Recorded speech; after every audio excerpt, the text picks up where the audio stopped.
પાટણની lord Krishna school of science અને Krishna international public સ્કૂલમાં વિશ્વ યોગ દિવસની ઉજવણી કરાઈ। વ્યક્તિની શારીરિક તેમજ માનસિક સ્થિતિને ખૂબ જ ઉત્તમ બનાવવા માટે યોગ પ્રક્રિયા શ્રેષ્ઠ છે।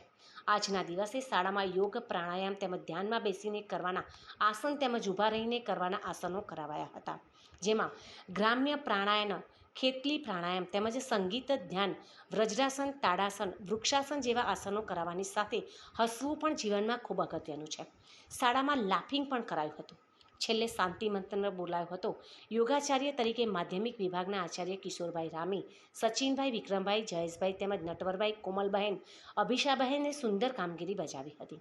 શાળાના મેનેજિંગ ટ્રસ્ટી શ્રી અમિતભાઈ પટેલ તેમજ શાળાના પ્રમુખ શ્રીમતી દીનાબહેન પટેલ, માધ્યમિક વિભાગના આચાર્ય કિશોરભાઈ રામી તેમજ પ્રાથમિક વિભાગના આચાર્ય શ્રીમતી પ્રિયંકાબહેન દેસાઈ સહિત સ્ટાફ પરિવારે પણ યોગ કાર્યમાં સહભાગી બન્યા હતા।